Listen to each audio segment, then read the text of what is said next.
Bab 19. Bersama-sama sekarang. Apa yang kita sudah pelajari mengenai psikologi uang Anda sendiri? Selamat, Anda masih membaca sampai sini. Waktunya menyimpulkan beberapa hal yang kita sudah pelajari. Bab ini merupakan rangkuman beberapa pelajaran singkat yang bisa diterapkan, yang bisa membantu Anda membuat keputusan finansial lebih baik. Pertama, saya akan memberitahu Anda suatu cerita mengenai perjanjian ke dokter gigi yang kacau balau. Ceritanya mengajarkan kita sesuatu yang vital mengenai bahayanya memberi nasihat mengenai apa yang harus dilakukan dengan uang Anda. Clarence Hughes pergi ke dokter gigi pada 1931. Mulutnya nyeri, dokter giginya membius dia untuk meredakan nyeri. Ketika Clarence bangun berjam-jam kemudian, 16 giginya dan amandelnya sudah dicabut. Kemudian segalanya kacau. Clarence meninggal seminggu kemudian karena komplikasi sesudah operasi. Istrinya menggugat dokter gigi, tapi bukan karena operasi yang berujung kematian. Pada 1931, tiap operasi punya resiko kematian, kata istrinya. Clarence tak pernah menyetujui prosedur itu sejak awal dan tak bakal setuju jika ditanya. Kasusnya disidangkan, tapi tak mendapat kemajuan. Persetujuan antara dokter dan pasien tidaklah begitu jelas pada 1931. Satu pengadilan menyatakan gagasan bahwa dokter memerlukan kebebasan untuk membuat keputusan medis terbaik. Tanpanya, kita tak dapat menikmati kemajuan sains. Selama sebagian besar sejarah, etos kedokteran adalah bahwa dokter bertugas menyembuhkan pasien dan pemikiran pasien mengenai cara kerja dokter tak relevan. Dr. J. Katz menulis mengenai filosofi itu di bukunya The Silent War Between Doctor and Patient. Para dokter merasa bahwa agar bisa mencapai tujuan itu, mereka wajib menangani kebutuhan fisik dan emosional pasien, serta melakukan itu dengan kewenangan mereka sendiri, tanpa konsultasi dengan pasien mengenai keputusan-keputusan yang perlu dibuat. Gagasan bahwa pasien boleh jadi juga berhak berbagi beban keputusan dengan dokter tak pernah menjadi bagian etos kedokteran. Itu bukan ego atau kejahatan, itu kepercayaan atas dua hal. Satu, tiap pasien ingin sembuh. Dua, ada cara universal dan tepat untuk menyembuhkan pasien. Tak melibatkan persetujuan pasien dalam penanganan itu masuk akal jika Anda percaya dua hal itu. Namun, bukan begitu cara kerja kedokteran. Dalam 50 tahun terakhir, sekolah kedokteran pelan-pelan menggeser pengajarannya dari menangani penyakit ke menangani pasien. Itu berarti menjelaskan beberapa pilihan penanganan, kemudian membiarkan pasien memutuskan jalan terbaik ke depan. Tren itu sebagian didorong hukum perlindungan pasien, sebagian lagi oleh buku berpengaruh Katz, yang berargumen bahwa pasien punya berbagai pandangan mengenai apa yang layak dalam pengobatan.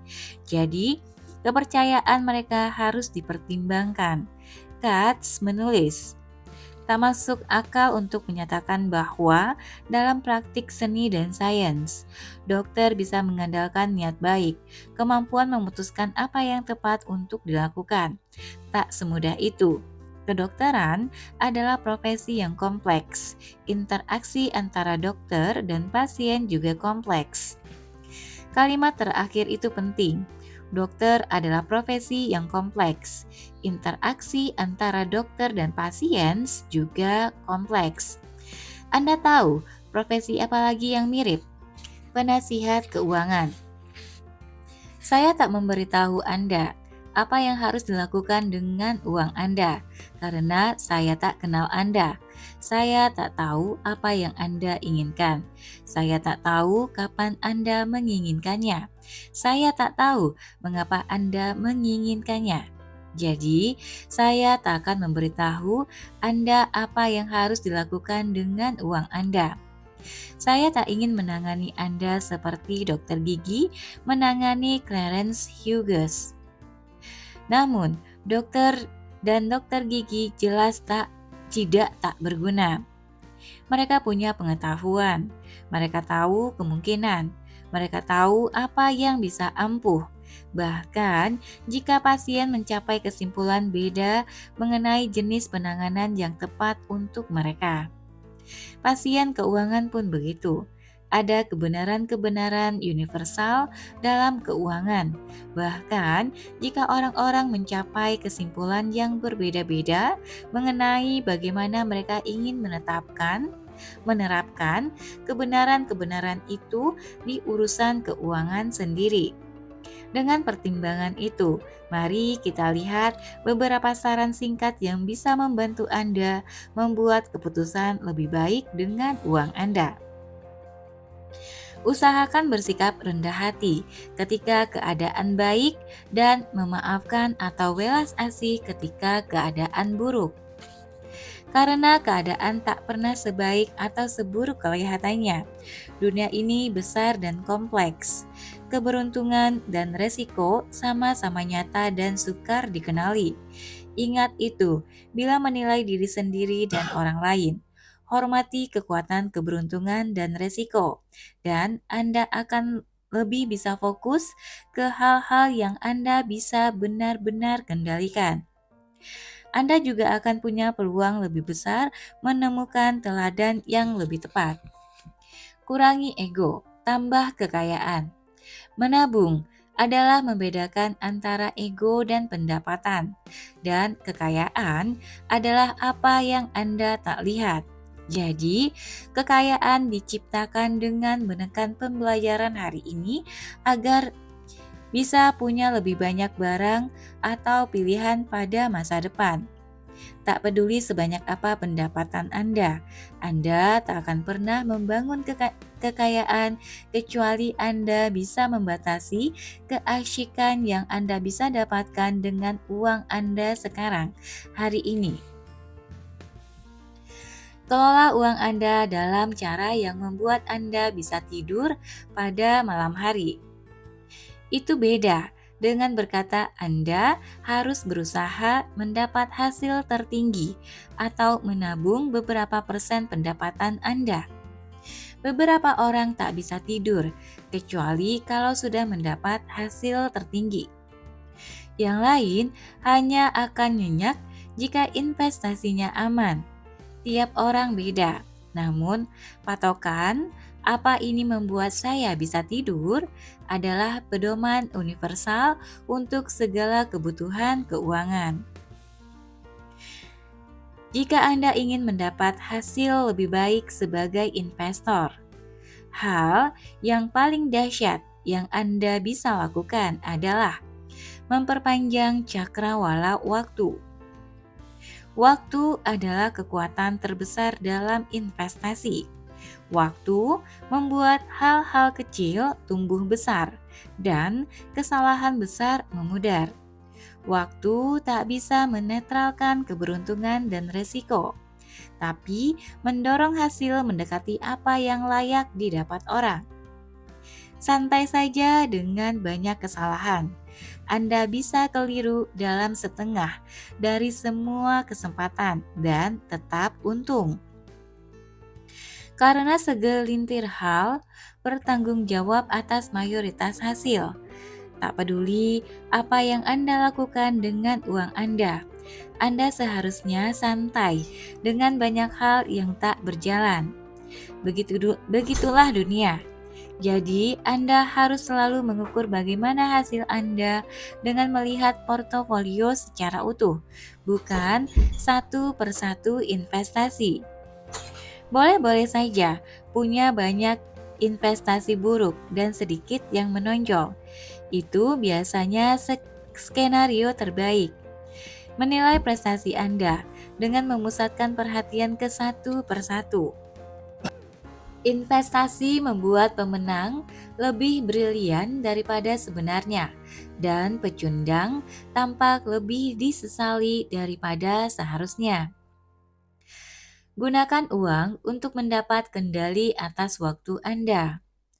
Karena tak punya kendali atas waktu Anda adalah pengurang kebahagiaan yang universal dan kuat. Kemampuan melakukan apa yang Anda inginkan ketika Anda mau dengan siapa yang Anda kehendaki, selama Anda bisa memberi dividen tertinggi yang ada dalam keuangan. Jadilah lebih baik hati, jangan pamer.